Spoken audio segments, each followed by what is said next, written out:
Good morning, good afternoon, everyone. We will start in a few minutes.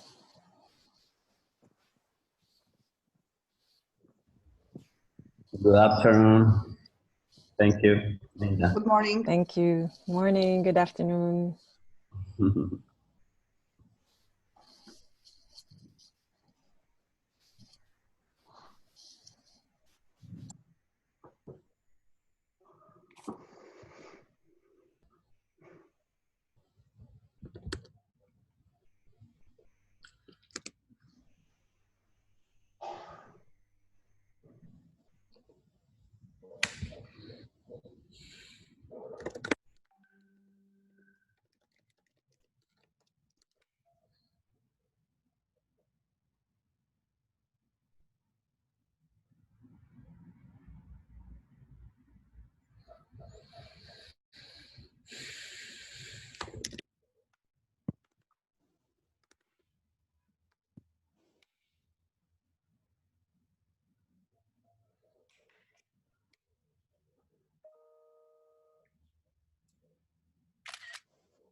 Shall we start?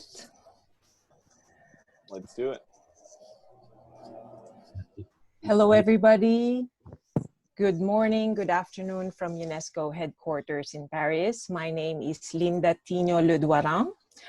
I am the coordinator of the International Coalition of Inclusive and Sustainable Cities here at the Social and Human Sciences sector of UNESCO. On behalf of Ms. Ana Maria Mailov, the Chief of the Inclusion and Rights section, I would like to welcome you to the 14th edition of the International Webinar Series, Inclusion in the Time of COVID-19. Today, we are focusing on the theme of smart and inclusive cities. The webinar series aims to exchange experiences and expertise on the measures to address the COVID-19 crisis at the global, national, and local levels. And it mainly addresses the social dimension of the crisis related to racism, discrimination, and exclusion. As we have witnessed, cities are at the front lines of the COVID-19 pandemic, and they have been confronted with the multiple challenges of finding urgent and efficient responses to the crisis, while ensuring that the needs of the populations, especially the most vulnerable ones, are also catered to. As an actor of innovation, many cities have risen to the challenge of providing solutions that are not only smart, but are also inclusive.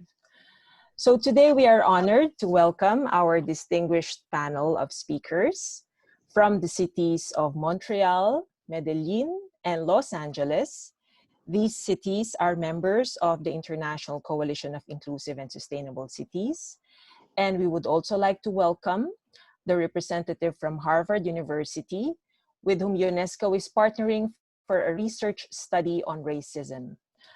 Our moderator today is Alex Thibault, the Vice President and General Manager of Vulog, a global company building technology solutions for shared mobility. And with Vulog, UNESCO is developing a partnership on urban inclusion. Thank you very much to our dear panelists for having accepted our invitation. Before I give the floor to Mr. Thibault, I would like to invite you to a special edition of the Masterclass webinar that UNESCO is organizing. It is called the Masterclass Series Against Racism and Discrimination, which is focused on the global movement on Black Lives Matter. This will happen on Thursday, the 23rd of July at 4 p.m. CEST. This masterclass is targeting young men and women, and we would like to invite you to see the events page of the UNESCO website for more details. So without further ado, I would like to give the floor to our moderator, Mr. Alex Thibault. Thank you. Thank you very much. Thanks for the warm welcome, and thank you very much for having me and working with us so nicely at Vulog.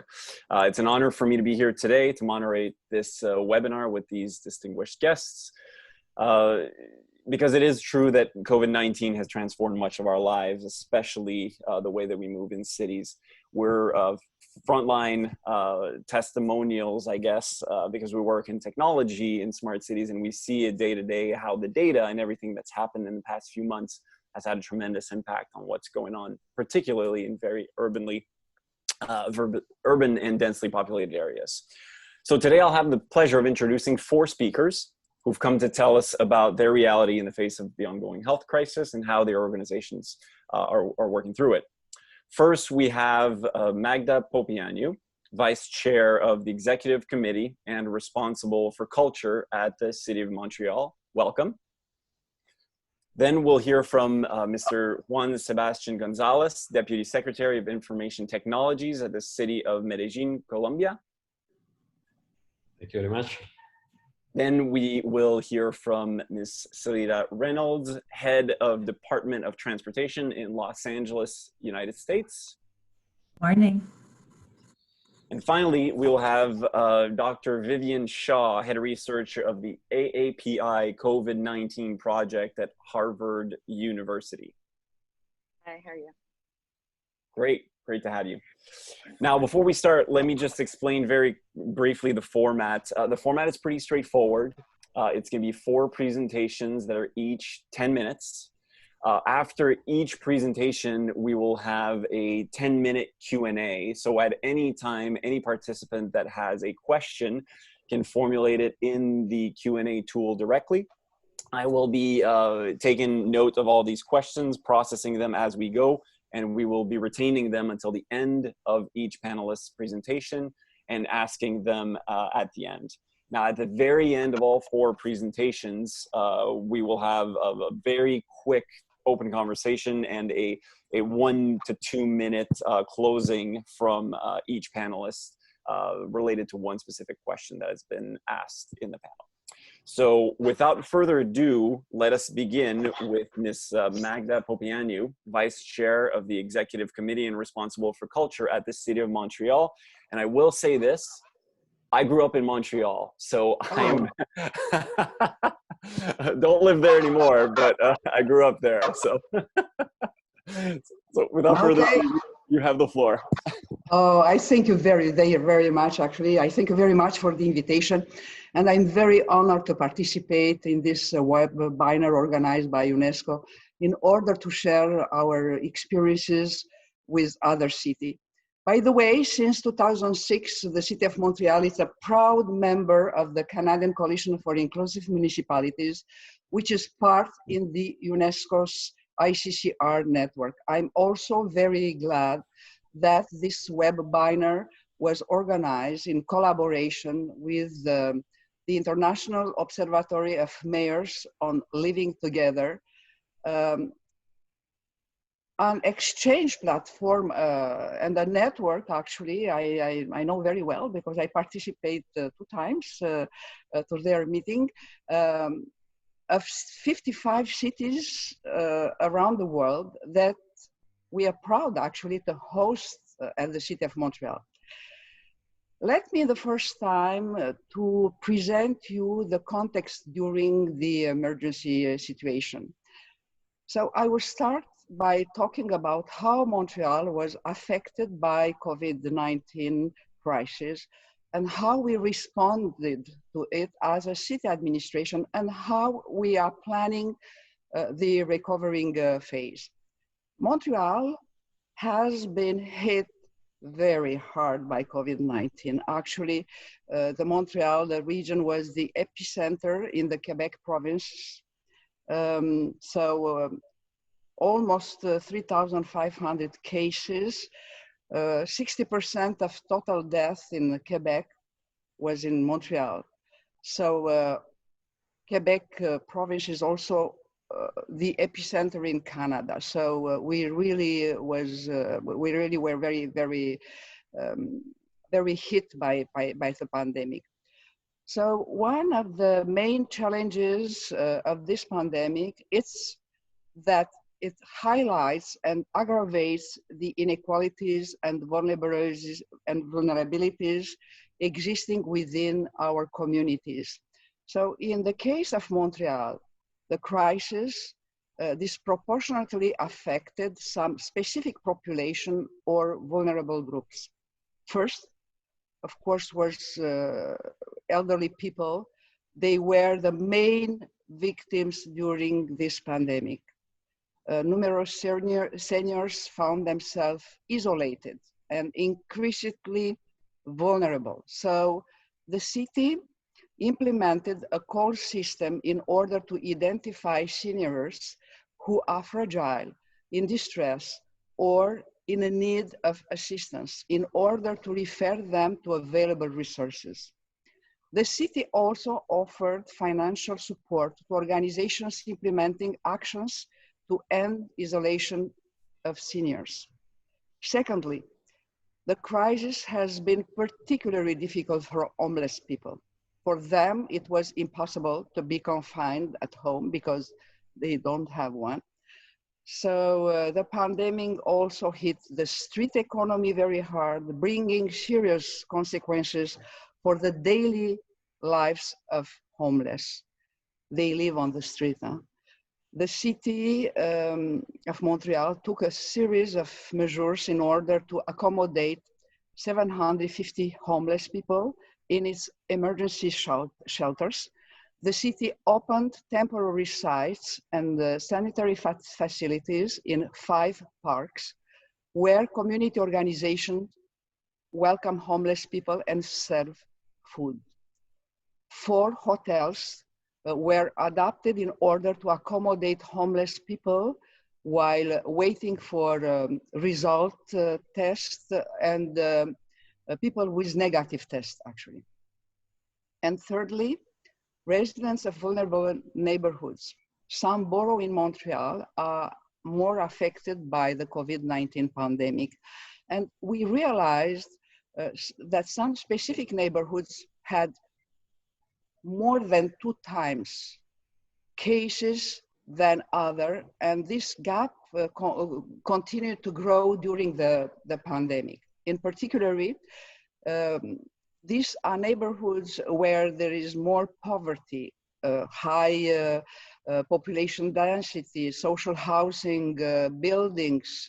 There are also leave for frontline workers, including in the health sector, that were more at risk of contacting COVID-19. These neighborhoods are also home to a large numbers of immigrants, including refugees and asylum seekers. In this chapter, the city, in cooperation with a broad coalition of partners, has developed an outreach campaign to disseminate information to migrant community by various meetings.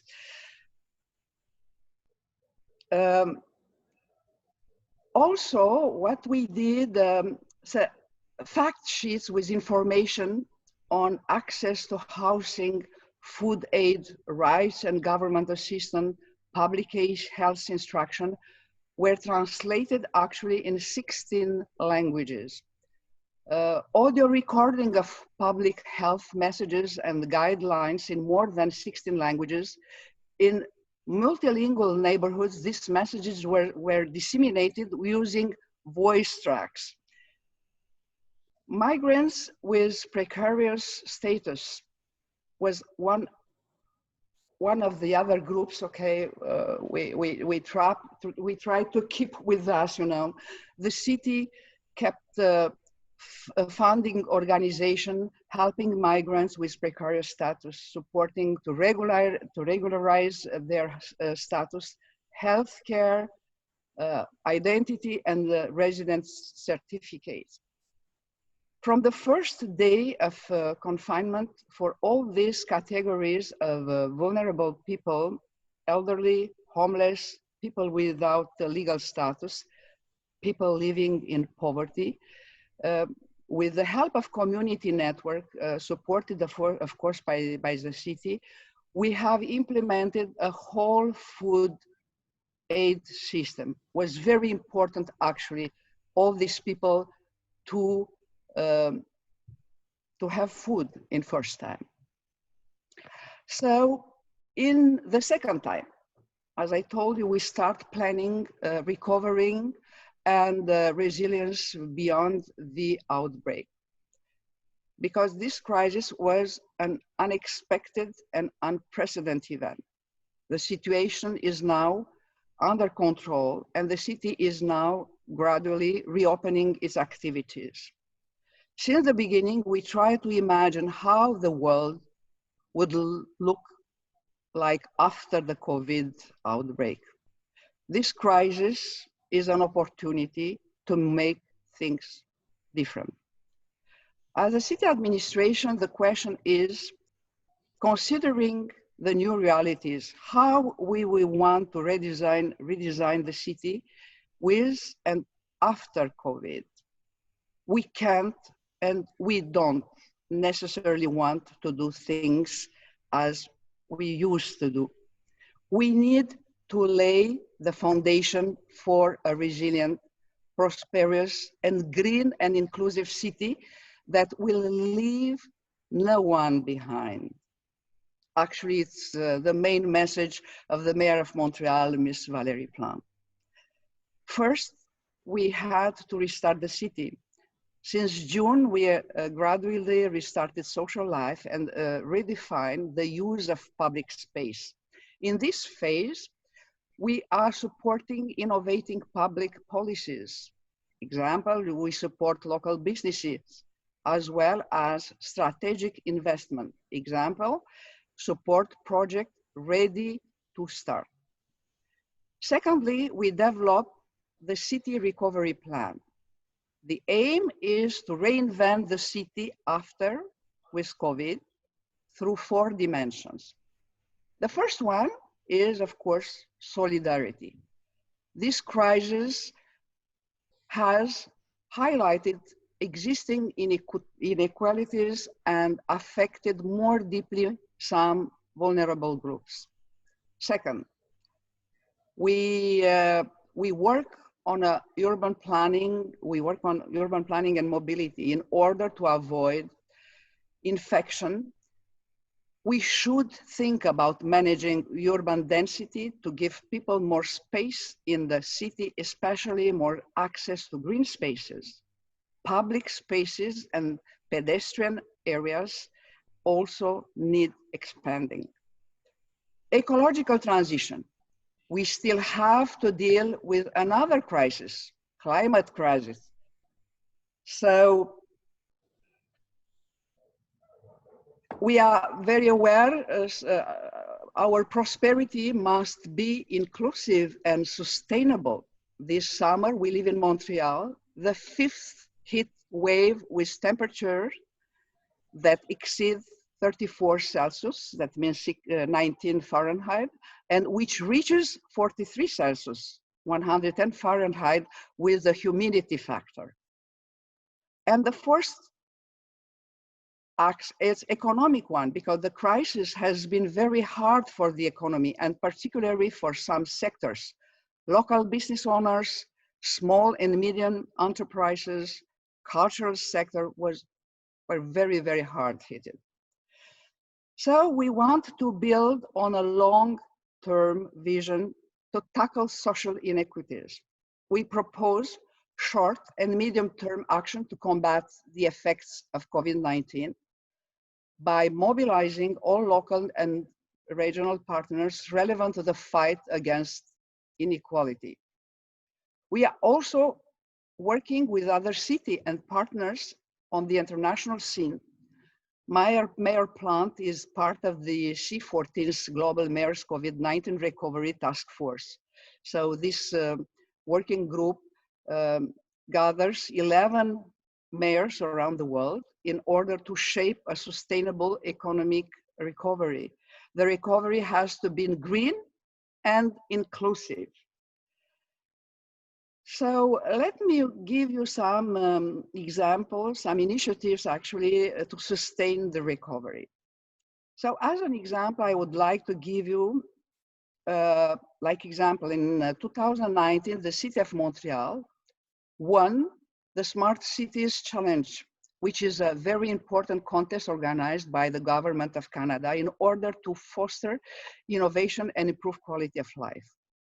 Montreal was awarded a prize of $50 million to experiment series of innovative urban solutions with a large variety of local stakeholders.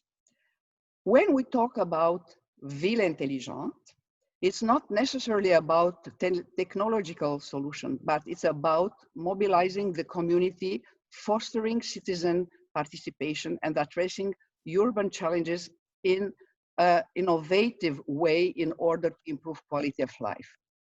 In context of the crisis, there were several projects, for example, in the area of urban agriculture and food safety. The Système Alimentaire Local Intégré à Montréal, SALEM, is an initiative that aims to create an ecosystem of innovation to produce local, healthy, and sustainable food. The initiative will facilitate the integration between producers, distributions, and community. In the context of the crisis, one of the innovative solution was carte de proximité. This one is a prepaid card that allows low revenue people and families to exchange local, fresh quality food in nearby markets instead of going to food banks. These are very important, and it's a way to empower and give dignity to the people while improving food safety and fighting against inequalities. So in the second, another issue very, very important in Montreal was the initiative against inequalities is the approach ADS+. ADS+ means analyse différenciée selon les sexes dans une perspective intersectionnelle. We could translate it as intersectional gender analysis. ADS+ is a tool and an approach that allows to take into account the specific needs of a people in the implementation of city initiatives. ADS+ seeks to discern the distinctive effects of adopting a policy, program, and a service on women and men, while taking into account other factors, including social class, disability, age, ethnicity, sexual orientation, and gender identity. ADS+ identifies unconscious bias, prejudices, and different forms of discrimination that can affect citizens. Since 2018, the City of Montreal has been working to implement the ADS Plus practice in the planning of its municipal services, program, and policies.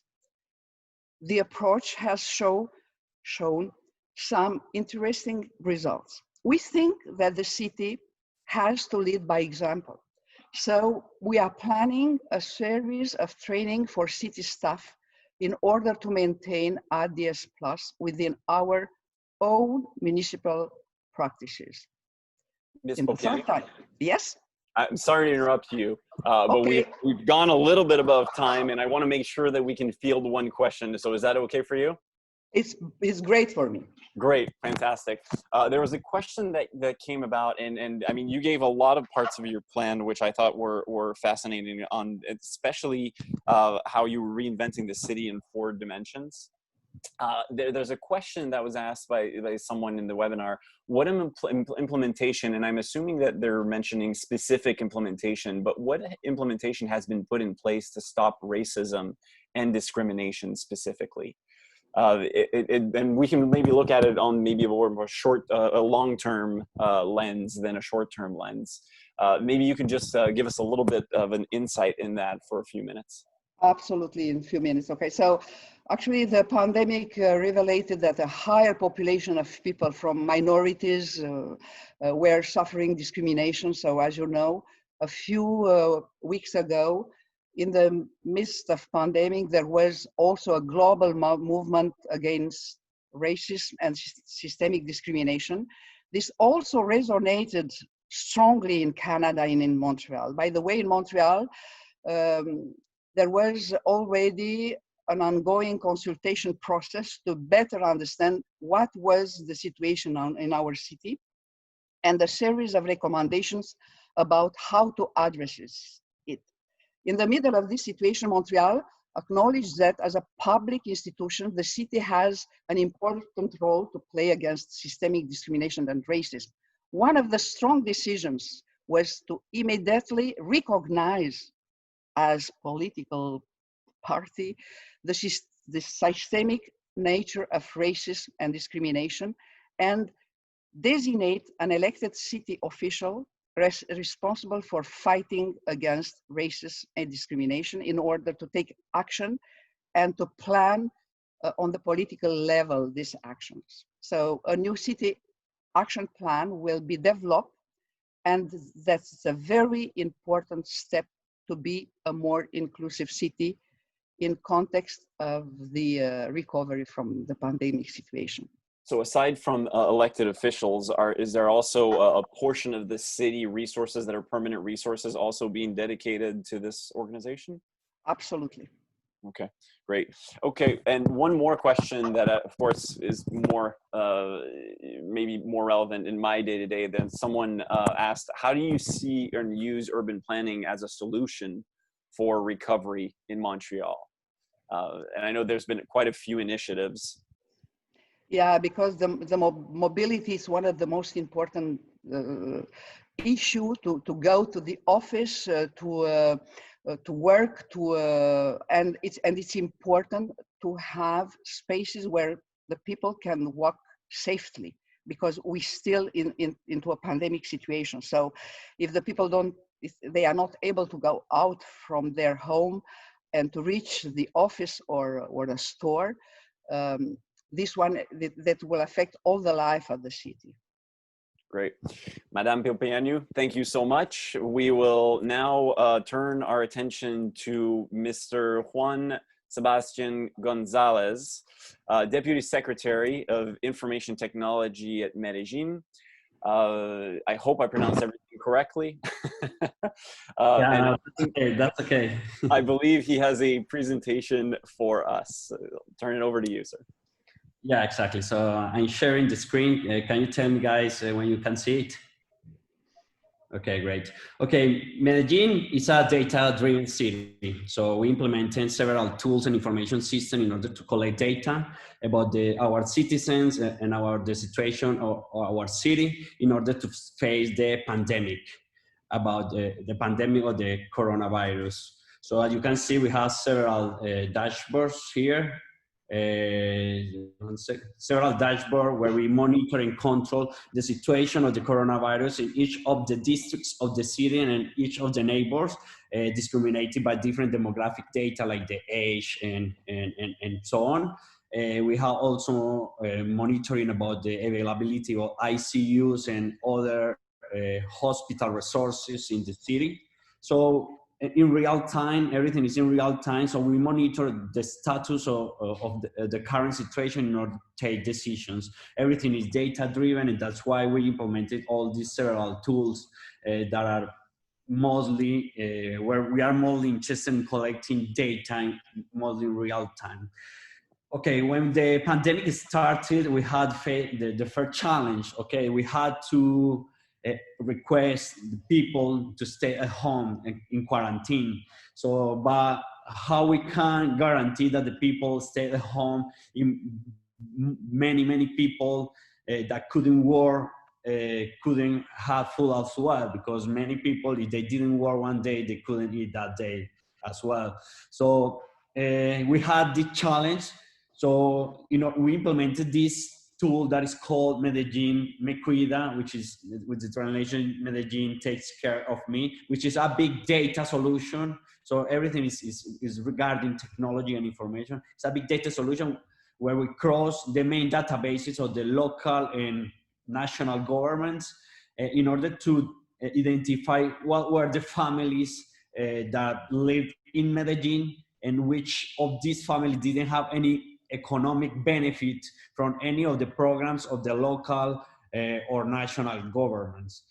But this information was not enough, yeah, because with this information we could identify the people or the vulnerable families that were always vulnerable. But what happened with all those, like micro entrepreneurs, these people that had the small restaurants, they got bankrupt. Yeah, so we need to ask in real time to these people what was their situation, their economic and their health situation. So we created this platform, Medellin Me Cuida. We requested this information to the people, some demographic data, some data about their health situation and economic situation. And we started giving some benefits, some economic benefits and some food benefits, because we were the first city in Colombia and one of the first cities in Latin America that started giving this economic support to the people. And this was a very good decision, because this helped people to stay at home, and this reduced the number of people or contacts in the city. So the containment was very good thanks to this, because we gave the proper support to the people in a proper time. So you can see here in the map, this is the geolocalization of all the families that we provided benefits, economical benefits, and also food support. We understood that not all the people had enough skills to use the digital tools. So with the coordination, with the social inclusion secretary, we also went to each of the neighbors personally to identify those families and those social groups that probably couldn't have access to digital tools, say homeless, saying migrants. We have a very political complex situation here in Latin America, mostly with Venezuela. We have a lot of migrants from Venezuela that came to our city for a better quality of life. So we went also to those neighbors to provide them food and support, and also to help them to register in the Medellin Me Cuida a platform, because in that way we could monitor then their situation during the rest of the pandemic.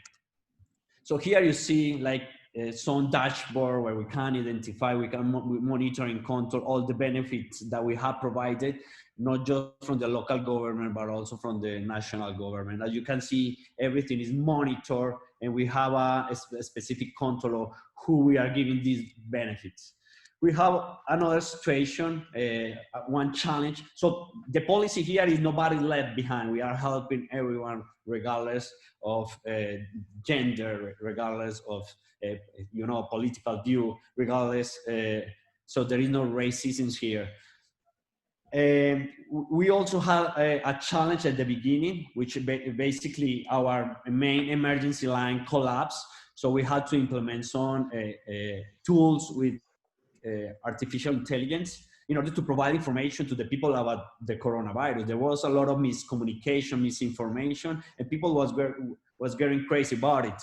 And we didn't want those people to collapse the hospitals. So we had to implement some automatic voice bots with artificial intelligence to provide this information. We geolocalize also those calls that the people were doing to this main emergency telephone line. And we also discriminated those people, by demographic data, but also by their symptoms. So here in this the dashboard, you can see the heat map, or what are the regions or areas in the city more critical. So with this, we could identify what were the areas with more risk to have outbreaks. And this helped us to implement geolocalized quarantines in order to prevent those outbreaks to be bigger and bigger. We are monitoring in real time the availability of ICU in the hospital.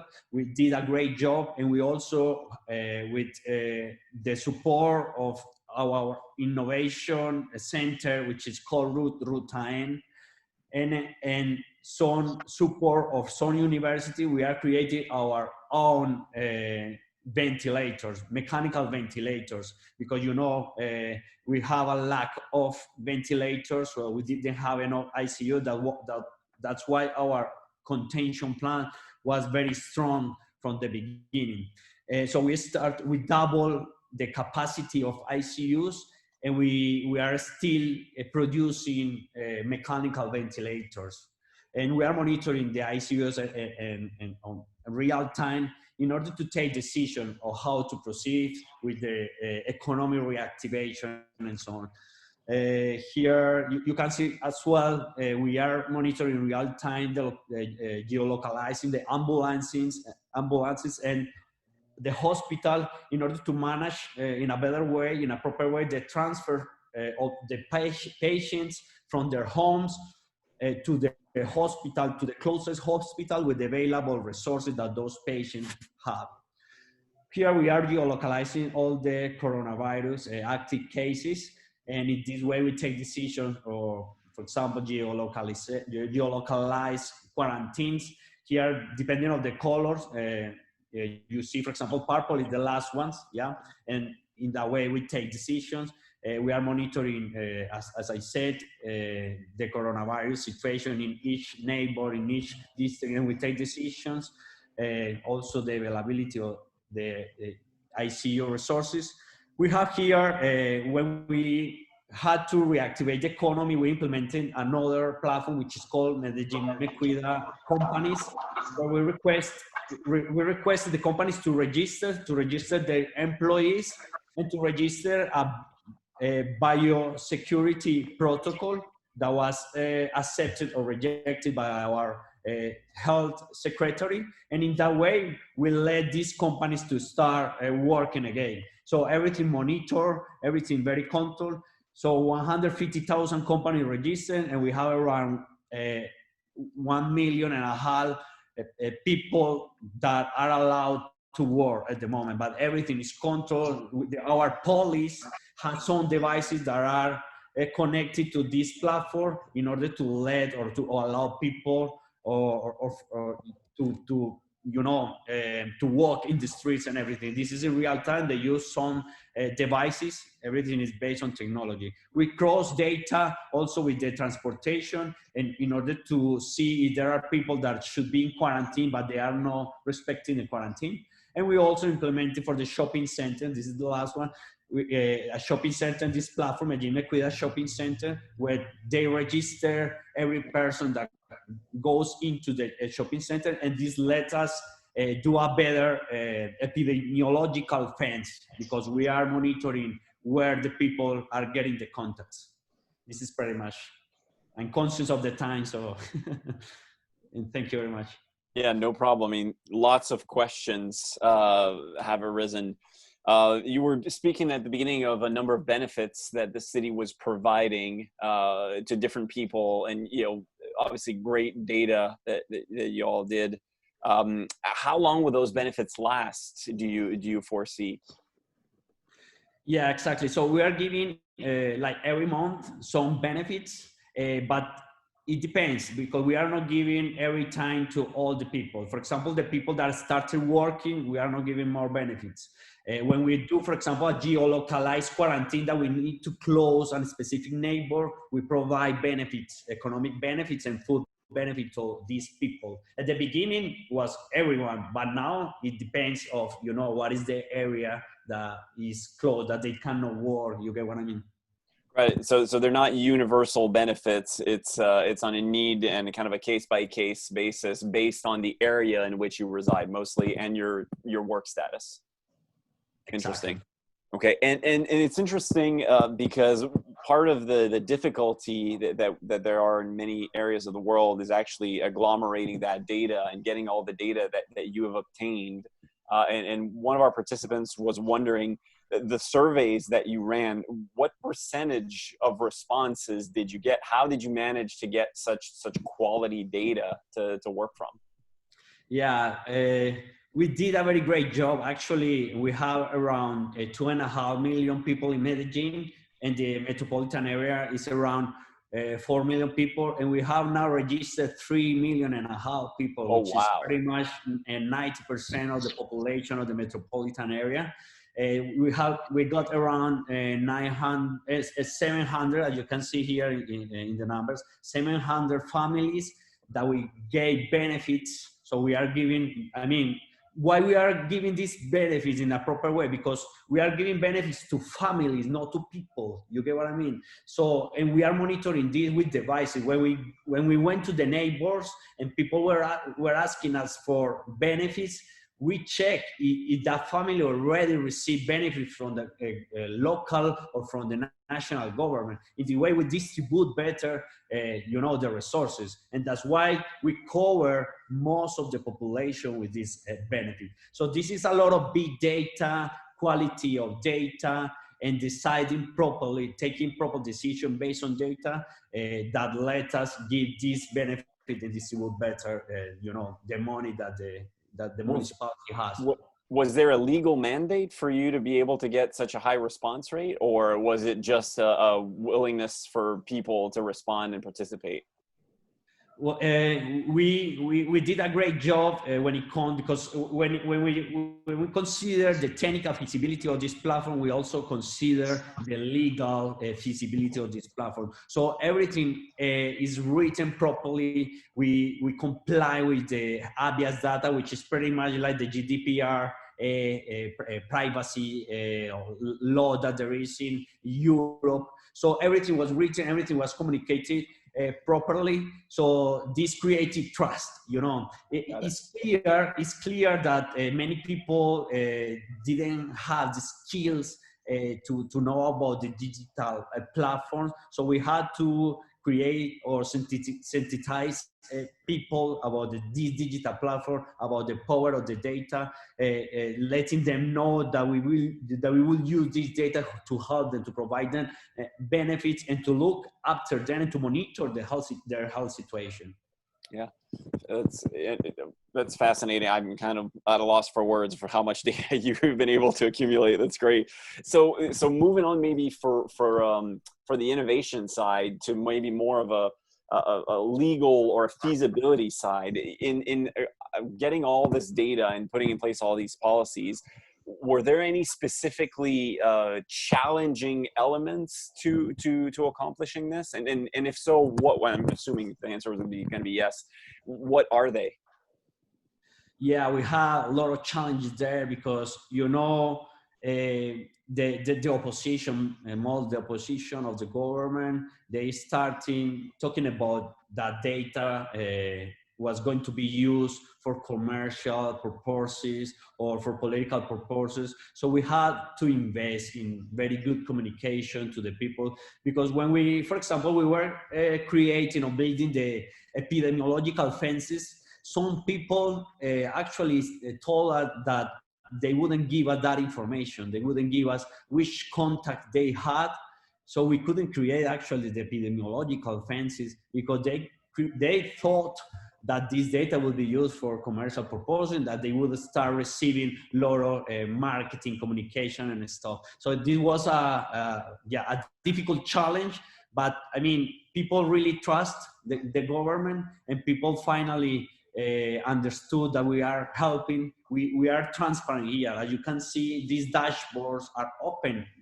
So we are transparent because we use open data, and the people can see this data, so they can take decisions. Entrepreneurs, we have also open data for entrepreneurs to create solutions. So we are very transparent government, and this help a lot to create trust on the people.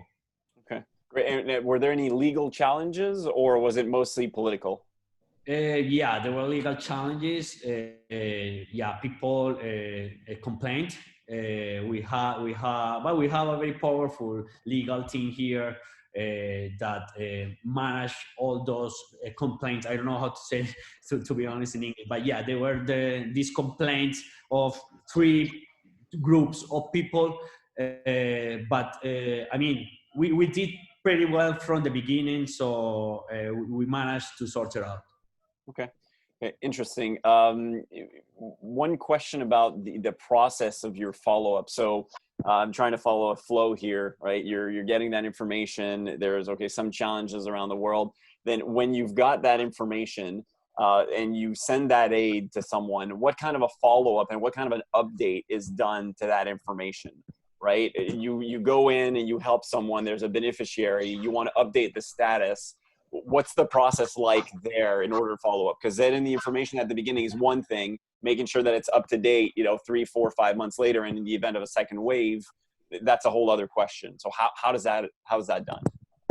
I really love those questions, because those are the challenges that we really have here, and we managed to sort them out. So basically we have automatic tools that are sending SMS messages, WhatsApp messages, phone call messages to the people to monitor their health status. So we collect that information, and we also have a team of doctors that are calling the people. I mean, not everyone, because we cannot call 4 million people every day. So that's why we use automatic tools, and the most critical people, we call them, and we monitor their status and everything in order to prevent them to become or to get in a complex health situation, because then they will occupy an ICU, which is what we don't want. That's why we need to look after them days before they get a very complex health situation, because we don't want them to get an ICU. Yeah, that's it. Yeah. Oh, that's great. That's all very useful information. And the response rate on these follow-ups is as high, like in terms of conversions, and you're obviously a tech person. In terms of conversions, are you converting more on the initial inquiries, or are you converting just as well on the follow-ups?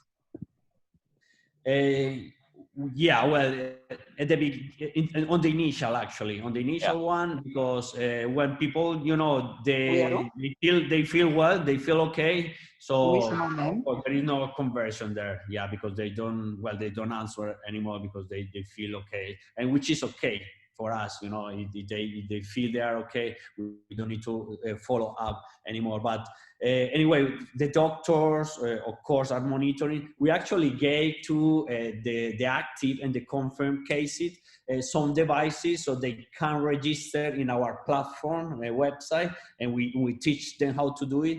the level of oxygen, the level of the temperature and everything. Some some measures of their health situation that they need to be measured with these small devices. Yeah, so that's called oximeter or something like that. Oximeter. So in that way we monitor, and this fire some alarms in case those values are over some top level that we decided. Got it. Okay, wow, that was very insightful. Thank you so much, Mr. González. A lot of information was shared. Really appreciate it. Now we will move on to Ms. Seleta Reynolds, head of the Department of Transportation in Los Angeles. Ms. Reynolds, the floor is yours. Great, thank you so much, and thank you for the invitation. I'm going to go ahead and share just a couple of slides. I think Vivian wins the competition for most epic Zoom background among all of us right now. So I'm going to try and put up some other images to distract you from my very plain working office. First, just to give you a little bit of grounding, Los Angeles, like many American cities, has a legacy of inherently and systemically and overtly racist land use, lending, and transportation policies that stick with us today. And the presence of COVID-19 and the coronavirus has exposed these fissures in ways that has made it impossible to ignore. So many of us have been talking about these things and working on these things for many years. But now it's very clear, and it's become more of a mainstream conversation. And I think it's so important to always remember our histories. Cities didn't arise, fully formed out of nothing. They come on the backs of many years of decision making by people in power who were mostly wealthy and mostly white. This is a view of Los Angeles, downtown LA. That pointy building there is City Hall. This is back when City Hall was the tallest building on the skyline. That's long since been not true, but this is a photo from the 60s. And the 60s is the era when Los Angeles County dismantled its last red car cable lines in the city and really removed a system of high capacity transit that we are now in the process of trying to restore and rebuild. But what was also going on during that era was an interstate building binge, and the President Eisenhower's program for building out the freeway system in the United States was really a direct descendant of the New Deal. This idea that massive infrastructure projects and programs were keys to the American economy, both to employ workers and also to connect people to jobs and opportunity. But most of these freeway projects connected mostly people who were already wealthy, people who had already benefited from redlining practices that allowed them to accumulate wealth, purchase land and housing, et cetera, and to connect them into the jobs and opportunities in downtown. And the fact is that most of the ways that these freeways were laid out intentionally displaced Black and brown communities. The Sugar Hill neighborhood in South Los Angeles is a perfect example, was almost completely destroyed by the construction of these freeways. And what that leaves us with is communities and neighborhoods that are walled off by 3, 4, 5 different freeways, and they bear a disproportionate burden, health burden of being located adjacent to these highways. Childhood asthma is the #1 reason why kids in these neighborhoods miss school. And when they're home from school and their parents cannot afford health insurance and have to take 2 or 3 buses to get to an urgent care facility, they lose a day's wages, potentially lose a job, and then potentially fall into homelessness. The people who are homeless on the streets of Los Angeles, 40% of them are Black Angelenos. That is compared to about 10 to 12% of the population that Black people comprise in Los Angeles. So, you know, when COVID-19 showed up, it's a respiratory disease primarily. And most of the folks living in these communities have comorbidity or other underlying health conditions that make them particularly vulnerable to the worst outcomes of this disease. Furthermore, because they have been blocked off from being able to get loans to either improve their housing or to purchase new housing, they live in crowded conditions. This is not about urban density, it's about urban crowding. And urban crowding happens when people are so desperate for housing that they have 2, 3, 4, 5 families living in single family homes in South LA, Watts, in the San Fernando Valley. So the folks who are disproportionately affected by the virus, it is no surprise where those folks live and where they fall in through the cracks in our social service systems and so on, because they have not been able to build generational wealth, and instead what they are bearing is generational trauma. And this, you know, we started to see the beginnings of this in the data. So we looked at vehicle miles traveled before the pandemic and after the pandemic. And what we saw is that this is a map of Los Angeles. The west side of Los Angeles is where most of the wealth is concentrated in this city, with some exceptions in the valley and some parts of that you see lighting up there. It's easy to see where the wealth is because those are the folks who are able to work from home. That's the dark red census tracts there that you see that show where people had jobs that gave them the luxury of working from home and sheltering in place. And when you looked at income, what we saw very clearly is that low-income communities did not have that luxury. Not only did they maintain the same amount of vehicle miles traveled as they were traveling before, but they actually increased the number of vehicle miles traveled. And we think that's for a couple of reasons. But the main one is that driving itself became a job. So people maybe lost their jobs, maybe they were in the service industry, they support the tourism industry in Los Angeles, they work in hotels, they work in restaurants, they work in bars, they work in kitchens. And when those jobs disappeared and were not going to come back, the jobs that were available were to go drive for Instacart, to drive for Amazon Fresh, to drive for Whole Foods, to drive for Caviar, for Postmates.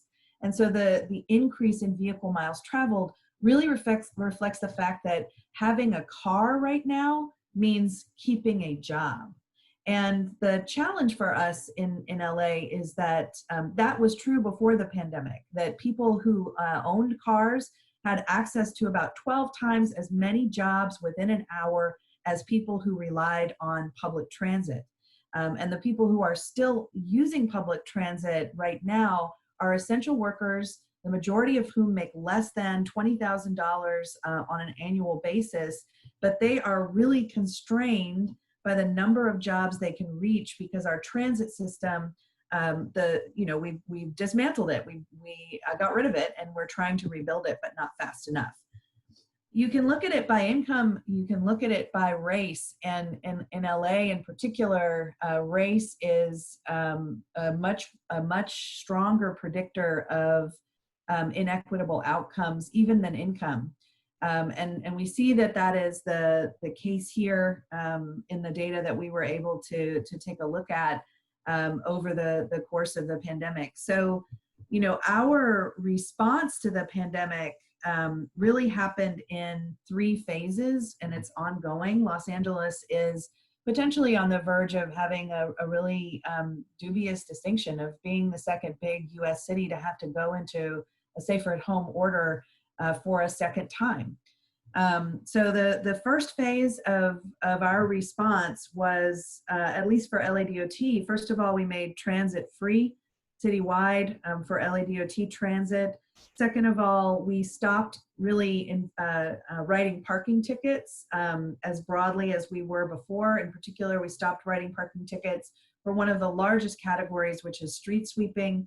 We froze parking fine increases. So if you had a parking ticket, it wasn't going to continue to increase the longer it took you to pay it back. And then we delayed parking ticket due dates. And we stopped almost entirely all of our towing operations. So we tried to decrease or remove or delay any kind of financial harm that we as an agency sort of have under our control.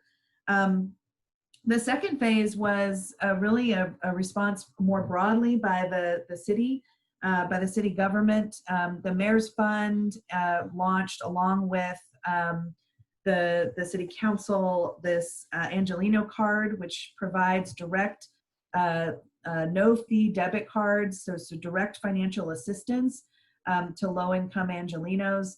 About $36 million has gone out through that program, benefiting about 20,000 people. The second phase of that includes direct rent relief and relief to businesses, so both grants and loans to businesses that are struggling. And then for LADOT, what that meant was, we needed to look for ways to support businesses and individuals who were struggling. We rolled out a lot of temporary parking zones for businesses that really had to change their operations overnight, from people coming and visiting and being in a store, in a restaurant, to people picking up at curbside and delivering. We also have rolled out a program where businesses can actually operate in a parking spot or in the street itself. And that program is also open to street vendors. All of the street vendors in Los Angeles, the Board of Public Works made a determination that they will all have their fees that they paid refunded to try and help support street vendors. And we're about to expand that program to other businesses like barbershops and hair salons that can operate, per the governor yesterday, can now operate outside.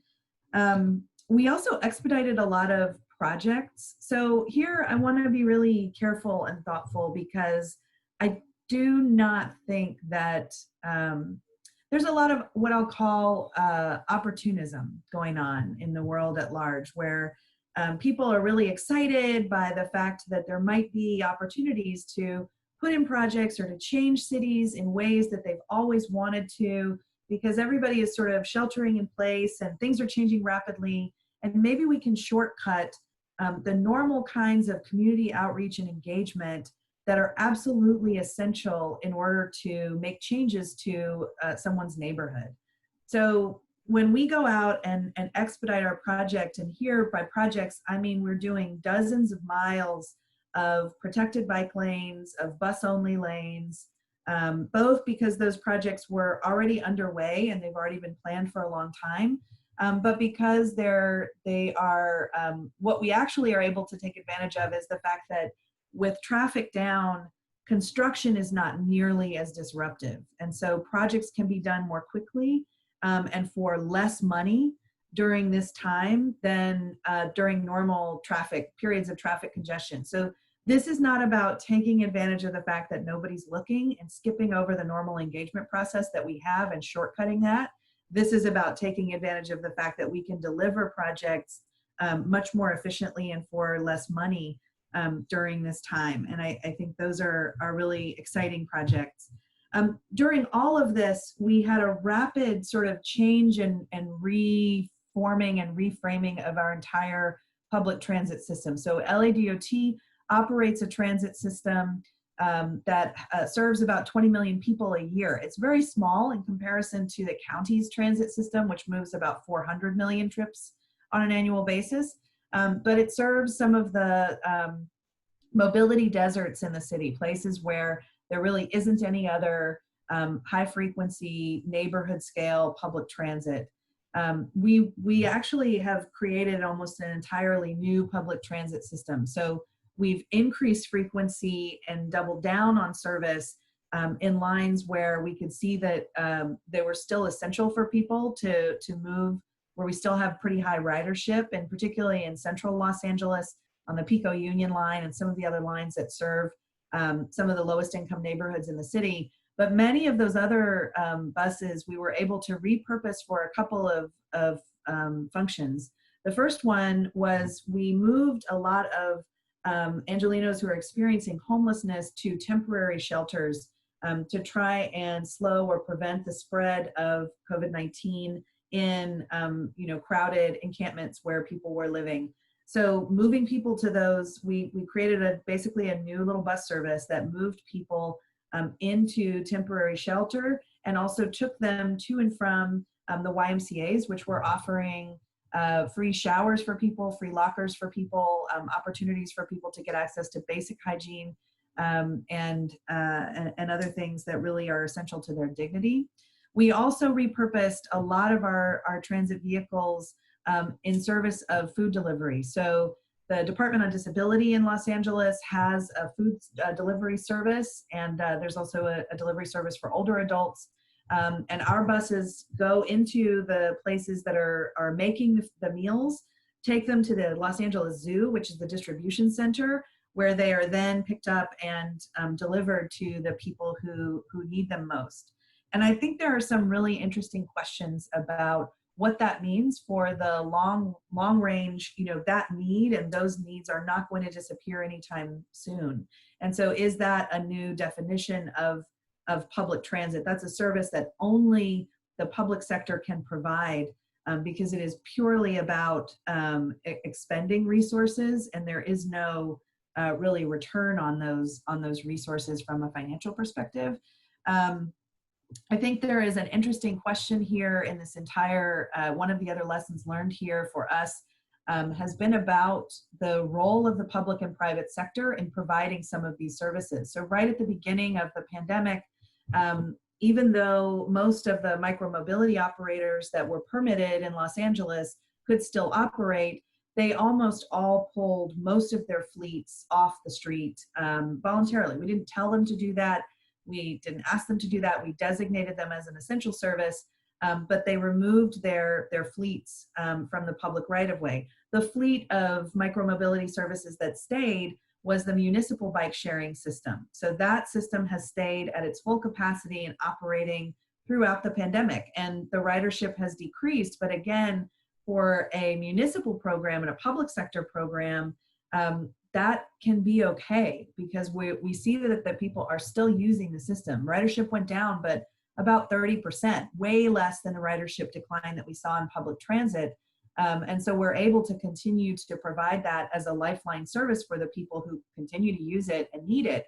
The same was true for our car sharing program, which is an electric vehicle car sharing program specifically deployed in low-income neighborhoods, run through a public-private partnership, and that partner decided at the beginning of the pandemic to exercise a clause in their contract and suspend all of the service. We worked very hard and pushed very hard for them to reopen service, at least to members, because 60% of the members of that service are low or very low income Angelenos. So as we think about, in LA and in most US cities, having access to a vehicle means having access to economic opportunity and economic mobility. But we cannot have, from a climate perspective, everybody in this city have to own 2 or 3 or more cars in order to sustain ourselves economically. And so what that really calls upon us to do is to expand a program for people to have access to low or even free electric vehicles as a way to amplify the transit service that we provide. So phase 3 is really about that. How do we look forward and move ahead? And there are a few components there. The first one is Los Angeles is one of the epicenters of the global uprising around race and law enforcement. LADOT is now being asked by City Council to put together a plan to remove law enforcement from traffic stops. So traffic stops disproportionately impact Black and Latinx communities in Los Angeles, and they often can escalate and lead to violent encounters with law enforcement. And so if we were to remove law enforcement from that function, would we get a different outcome in terms of state violence and police brutality? The second part of that phase 3 is really around micromobility. Los Angeles had one of the largest scooter programs globally prior to the pandemic, and we're now entering a phase where we're ready to take that from a pilot to a permanent project. Micromobility itself was a really fertile launching ground for beginning, actually today is the 1-year anniversary of the first board meeting of the Open Mobility Foundation, which is a global nonprofit that has a board full of cities from around the world, including Bogota, to try and build out digital tools for cities. And in phase 2 of a micromobility program, we have a very intentional focus on making sure those services are low cost or free for people who live in low-income neighborhoods that are also in mobility deserts around the city. And then the last part of that is really about this electric vehicles for everybody approach, where we have significant funding to roll out EV programs in Watts and in the San Fernando Valley. And now we're looking to accumulate more grant funding to do that same intervention in South LA. There are community advisory boards comprised of people who are experts, who know the community, who live in the community, whose lived experience is richer and more informative than any amount of quantitative data that we could pull together. And so they are essential partners in designing these programs and delivering these programs. And they're going to be really important for our recovery. So with that, I'll stop and take Thank you. Thank you. That was great. There were a few questions, but we don't have that much time. One thing that I wanted to touch upon is, out of the measures that you mentioned, mostly out of phase 2, do you anticipate that some or many of them are here to stay and it would be improving the city of LA for the foreseeable future? Yeah, I do. And I do think it might be helpful just to quickly share this, which is our dashboard where you can actually get more information. So as people are wanting or are interested in any of the things we talked about, here's the information about the Angelino cards, the information about senior services and meal delivery, and also information here really critical about how much capacity we have remaining for ventilators and in our ICUs. And also here's where we break down the number of fatalities we've had by ethnicity. So I don't think that, I think we are going to continue to be in a recovery phase for a long time. And so I think that things like renter protections, the Angelino cards, loans to businesses, senior meals, this is the function of government now. Almost every department in the city is devoting about 10% of its workforce to supporting these programs. So if you were a clerk that worked in the taxi program at LADOT, you might now be a contact tracer, or you might be somebody who is assisting with the delivery of senior meals, or you might be somebody who is working in a hotel where homeless Angelinos are currently living. Great. Okay, well, thank you so much for all those insights. If you wouldn't mind maybe posting the URL to that link so that people can get them in the chat. Now we will move on to Dr. Vivian Shaw, head researcher of the AAPI COVID-19 project with Harvard University. Over to you, Dr. Shaw. Thank you so much. Yeah, it's been really excellent hearing all these presentations, and especially for me as from the researcher point of view, it's really interesting to hear about all these policy interventions. So I'm just going to talk a bit today about our project, what we're doing. I'll talk about some of the overarching areas that we are looking at, as well as our methodology, and then I'm going to focus a little bit more on questions of labor, which is one of our studies that we are working on right now. We're still in kind of in early stages of the study. And I'll tell you a little bit about what some of the interviews that we have conducted have yielded. And I hope everyone can see my screen. So here is a website for our project. So if you want to visit it later, you can look at I think the URL is up here. It's covered for me, but it's AAPI COVID-19.org.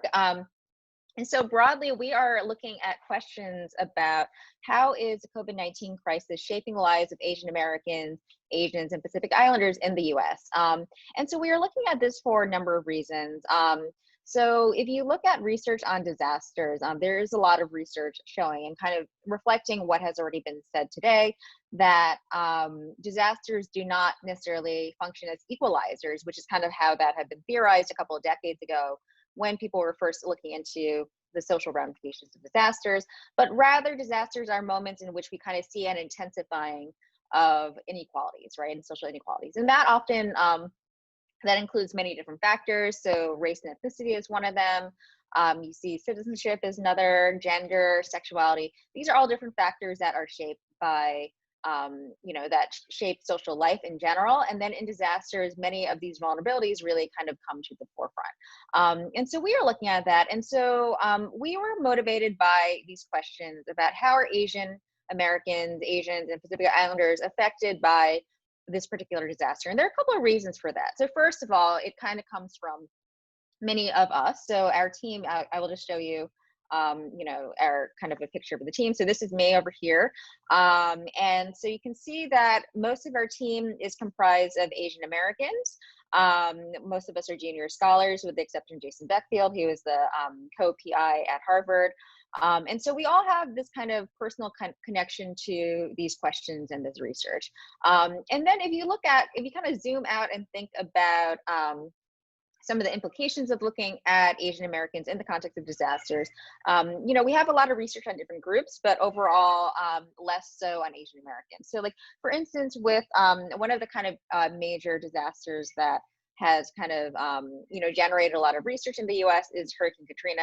There is, for instance, limited research on Asian Americans in that, though there is some research on Vietnamese Americans and Filipino Americans. But we kind of were interested in looking at, more broadly, how different communities are affected by that. Another thing that kind of has motivated this research is the specific context of COVID-19. And so as many of you are aware, in the context of the pandemic, in the early days, as the pandemic was connected more to China, and before it was actually named a pandemic, many people were associating the virus with Asian bodies, right? And so this kind of resulted in a spike in anti-Asian hate crimes and hate speech in the US at least, and also apparently in other parts of the globe. So in the US, for instance, we've seen since March, since reporting centers have kind of opened up to track this, nearly 2,000 incidents of hate speech. There are different, impacts on this related to gender and sexuality. So for instance, women are 2.3 more times likely to experience harassment than men. Elderly people are also targeted, and most of these are happening in place of businesses, right? So we're seeing how this is kind of fundamentally changing, experiences of living for Asian Americans. And also what we want to kind of look at is how this apparent intensification of racism is happening alongside these communities also dealing with other harms, right? And so what we're interested in looking at is how not only are Asian Americans, Pacific Islanders, and Asians experiencing this increase in anti-Asian racism, but they are also, like other people and other groups, also contending with economic instability, health concerns. And so we wanted to look at this kind of, these triple factors to think about how is the pandemic affecting the lives of these people. And that's kind of where we start. So I'm just going to talk a little bit about some of the areas that we're looking at. So we look at labor and economy. So our research is looking at the experiences of workers and business owners to think about how the pandemic is shaping their experiences. And I'll talk a little bit more about what we're finding with that. We're also looking at community organizing advocacy. So what are the roles of different groups that are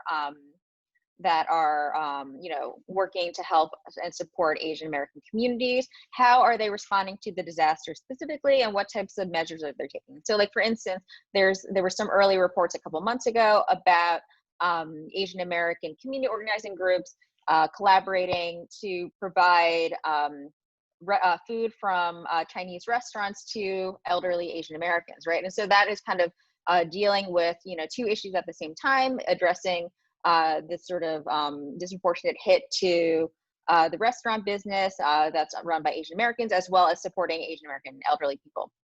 Healthcare also overlaps with labor. So we're looking at the experiences of people working in healthcare, as well as experiences of immunocompromised people and people with disabilities, right? And so this is kind of, again, returning to this point about having the intersectional analysis, where we are not only looking at race and ethnicity, but also looking at issues such as disability. Education, very clearly, we can see that this is happening through all ages, right? So you can see from daycare, primary care, education is a very key concern right now, but also universities, right? And so when we think about how education has been shaped by COVID, how it's affecting people, we can think, for instance, even of, say, LGBTQ university students, right? What happens when you have when you're an Asian American student who is maybe already isolated on campus, and you have to return home, and maybe you are losing this connection to university services that are providing access to LGBTQ support? And what happens when you return to a family that may not be as supportive of you as that? And I actually had a student in one of my classes write a paper on this, and that was kind of very interesting. Also family caregiving, right? And so when we can think about how are Asian Americans thinking about family issues in particular, we can look at how, for instance, you have different family structures where maybe some certain ethnicities are more likely to live with elderly parents, and how that kind of dynamic and having elderly parents around, or elderly grandparents, might kind of shape how people are negotiating risk. And then finally, online. So how are people using online media? For instance, also, how are people dealing with discrimination online? I had heard early on reports about people experiencing discrimination on dating websites. And so that's the one dimension that we're thinking about. So I'm going to stop sharing the screen, and I'll talk a little bit about one of the key areas that we are looking at, which is labor, right? And so we have some early data from interviews. We don't have a ton of information yet because we're still in the process of rolling this out.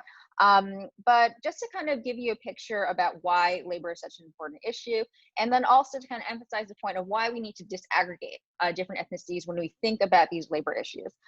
So we have from about mid-May, and I think more recently, the Department of Labor in the U.S. is reporting, millions of people are filing for unemployment and unemployment insurance per week. And we have maybe the total tally of unemployed people to be in like the 36.5 million people, or around that range, maybe is now about 40 million. But we're also seeing some racial disparities around this. So Asian Americans in New York City are filing for unemployment at a 10,210% increase. That's a huge number. And that's compared to a 2,900% increase for white New Yorkers, a 3,200 increase for Latinx New Yorkers, and a 1,920 increase for Black Latinx people. And so when we think about what are the ramifications of this disaster, we can think about how even though Asian Americans are often not seen as a group that has these types of socioeconomic issues in the same ways that other people of color groups are, we can see that clearly. There is this sort of major economic question going on in relation to the fact that so many are filing for unemployment. But to further unpack that, we can think about how when you think about disaggregating labor, oftentimes people think about Asian American as one type of group.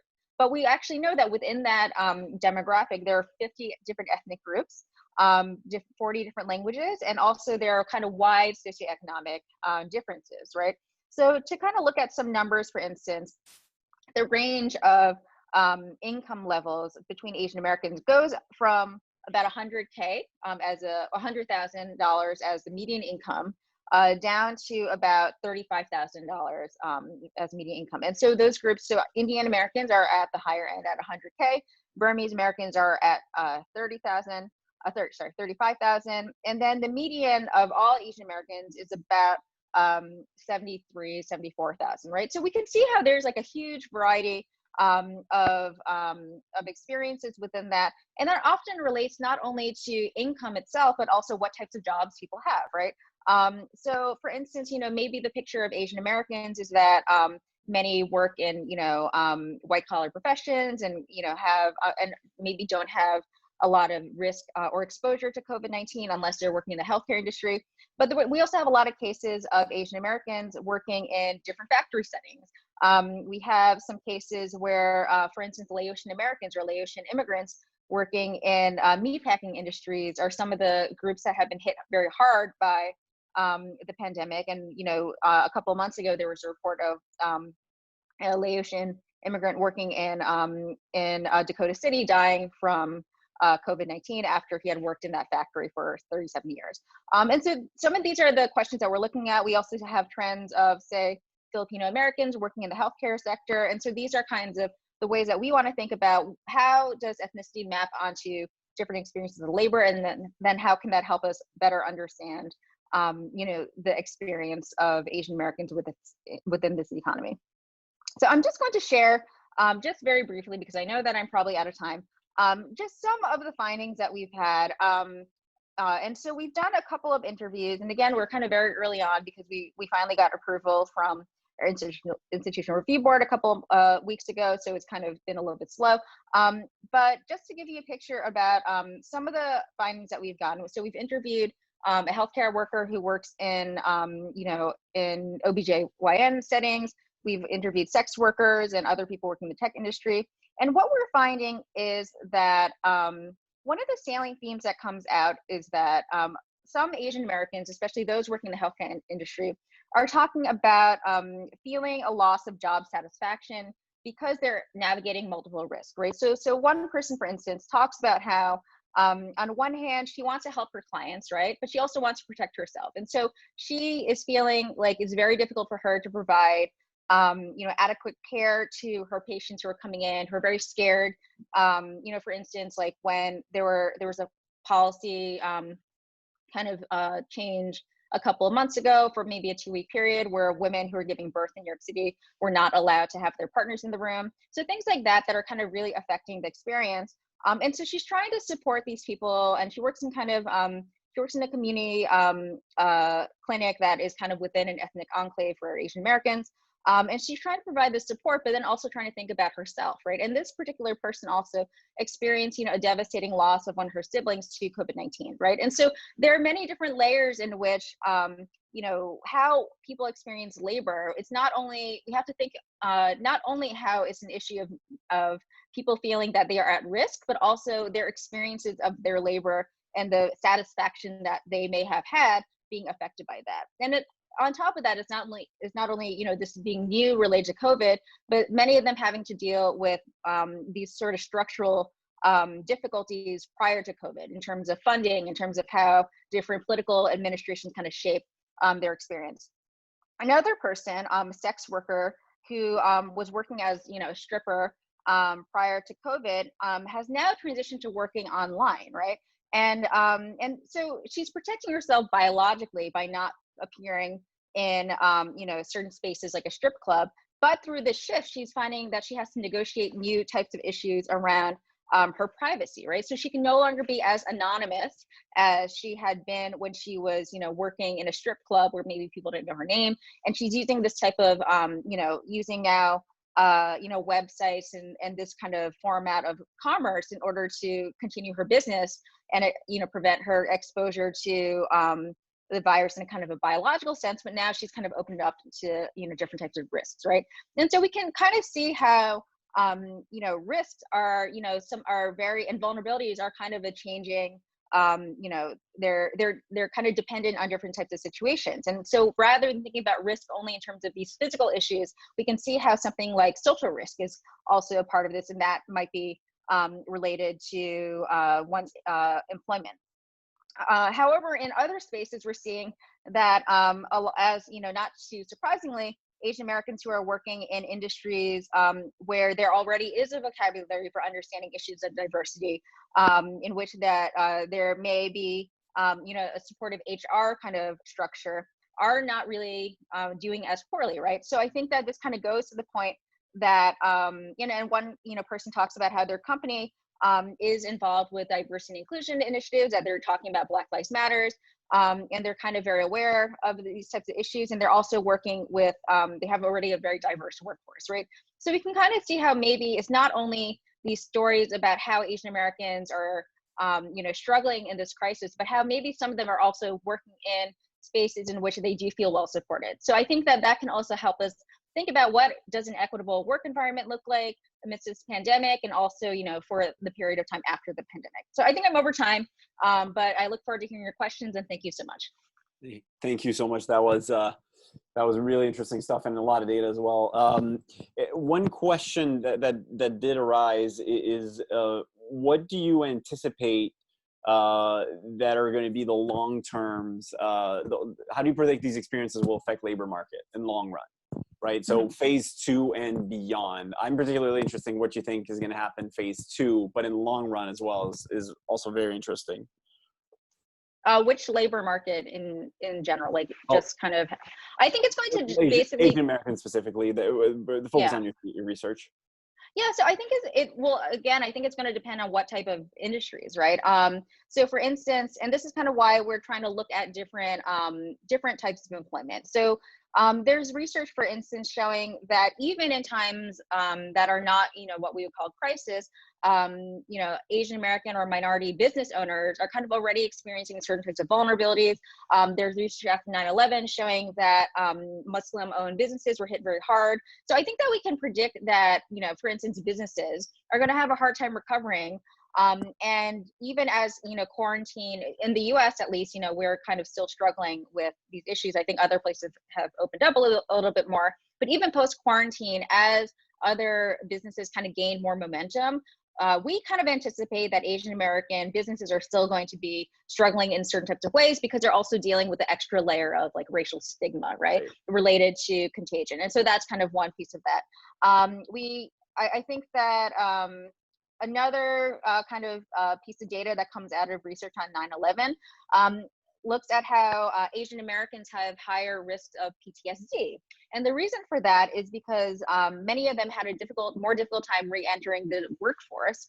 And that's because they didn't have the same type of social networks that, white Americans have, for instance, right? And so I think that we can think about how, what these outcomes are. They may not necessarily follow kind of how we imagine, recovery from a disaster, how we imagine that would look like when we look at, say, like the experiences of white Americans and kind of cultural capital in the context of disasters, but rather there are these other ways that, different factors such as, I don't want to say assimilation, but say intercultural integration, economic and social integration affect Asian Americans' abilities to kind of recover economically.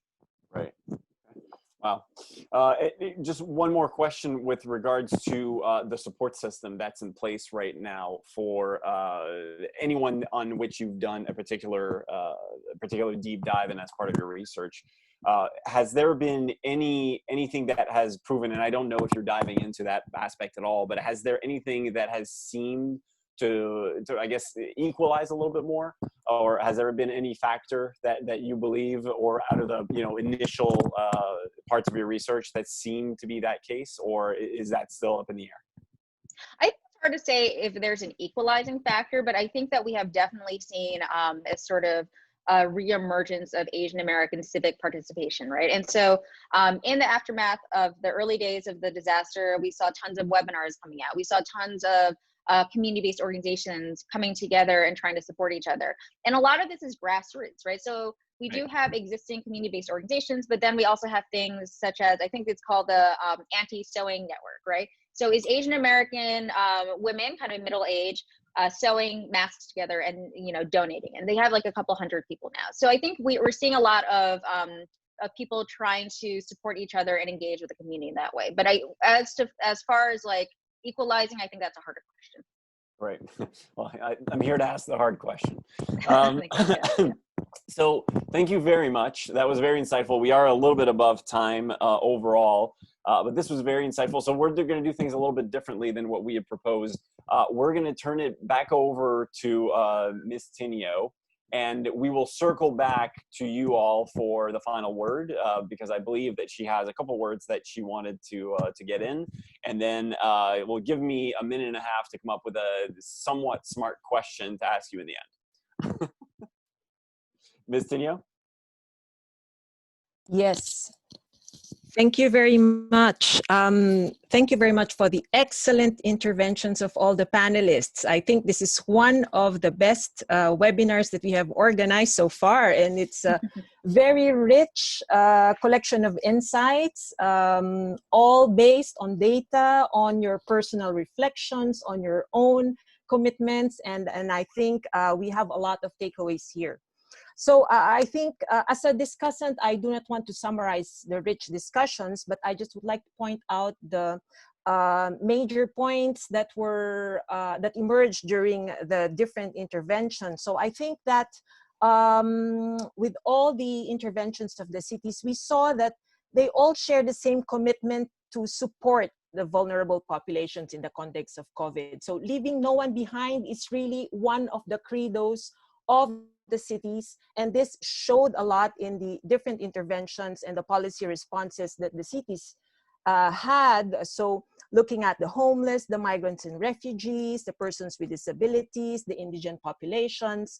So we saw how solidarity was very, very present in all the interventions of the cities. We see how Montreal did their voice tracks, their 16 language fact sheets, the Medellin Takes Care of Me project. We see also the Mayor's Fund and the Angelino card from Los Angeles. And so this is really the very essence of what we wanted to highlight in our series of webinars. So thank you for sharing all of these experiences from your cities. Now, another point I think is all cities have also leveraged technologies in order to address the challenges of the pandemic. Now, I don't have to enumerate all the wonderful ITC projects that the cities have conducted. So this really showed a lot, and we see that there is a balance between how cities use technology and how they also put into the fore the human face of the how we confront the challenges of the COVID-19 pandemic. Especially in the importance of data. We have racism and discrimination that came out as well. So we saw how, for example, Los Angeles is also facing the generational trauma that Seleta Reynolds told us about. This is very important. We saw how also Montreal has also looked at doing an action plan on how to develop a new plan to address racism and discriminations. And this ties up with the project of UNESCO with the International Coalition of Cities, because we are going to revisit all our 10-point plans of action in making sure that the new context of the COVID pandemic is within the action plans of the member cities in this coalition. And of course, in the context of the I Am Not a Virus and the Black Lives Matter movements, the AAPI COVID-19 research project is very, very relevant. And this is something that we would like to highlight, because the reason why we organize this webinar series is to be able to put together in one discussion table the policymakers on one hand, and the researchers and the academe on the other. And of course, looking at the needs and assessing the needs of the most vulnerable populations.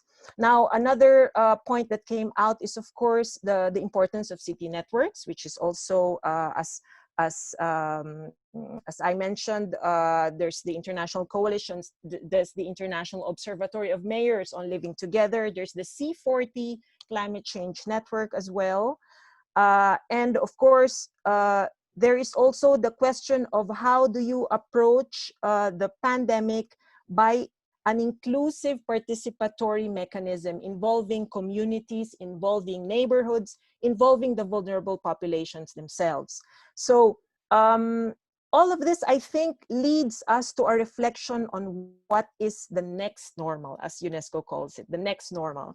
And this is exactly the reason why we entitled this Smart and Inclusive Cities, with the N being in italics, because these are two concepts that we are trying to build a narrative that to be able to have a smart city, you also have to be an inclusive one. So I would like to thank all the panelists, and this is really a very rich discussion. And I'm giving back the floor to Alex Thibault for the concluding remarks of each of our panelists. Thank you. Great. Well, I guess I do have one final question, and it sort of ties into what was just discussed. In 30 seconds, because we are a little bit over time, how do you anticipate the next season in your city, and the data? How do you expect the data that you've been looking at to evolve? Let's start with Madame Popeanu. So actually, I will tell you we realized the cities in North America was built around the car. So the car was the heart of the city. So we realized the sidewalks, for example, are not all adapted the new rules of physical distancing. It is therefore the entire development of public space that needs to be reviewed, and in particular that of traffic lanes. So for us, it's one of the most important issue. And of course, this new vision of the urban development must be accompanied by a political will to leave no one behind. Great, great final words. Ms. Reynolds, we had Mr. González left us in midair, so we will be moving on to Ms. Reynolds. Your final words in 30 seconds. What do you anticipate the fall to be like in your city?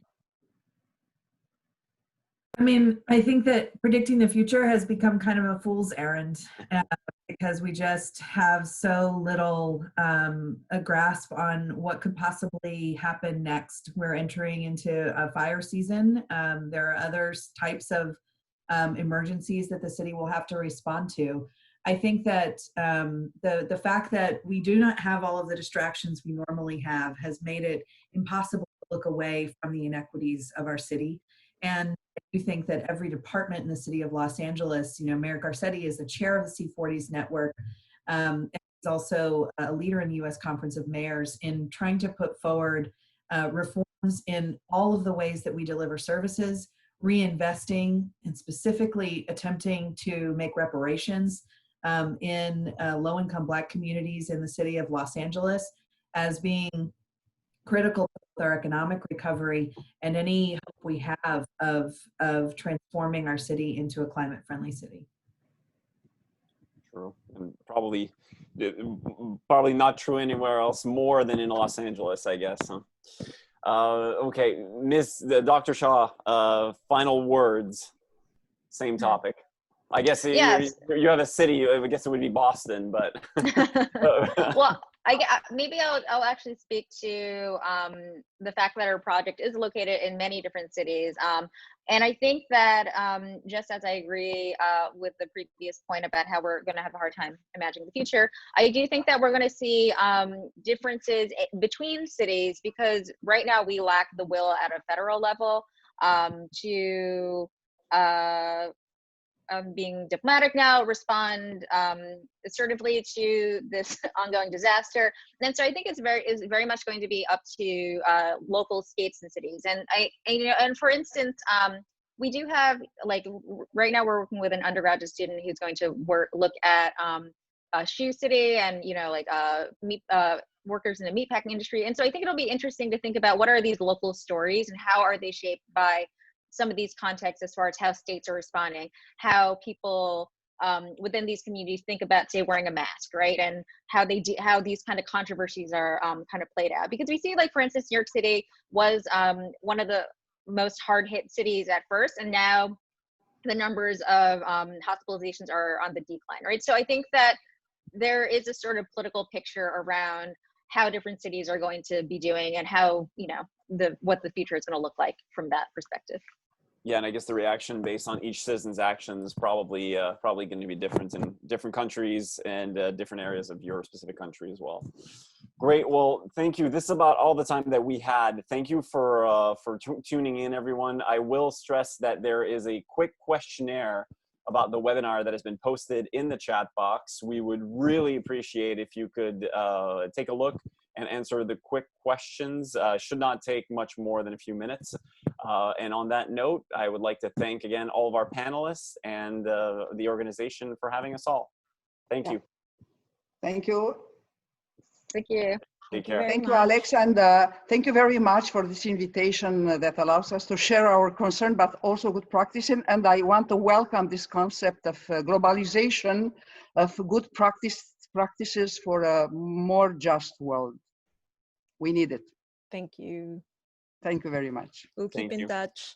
Take care. Thank you.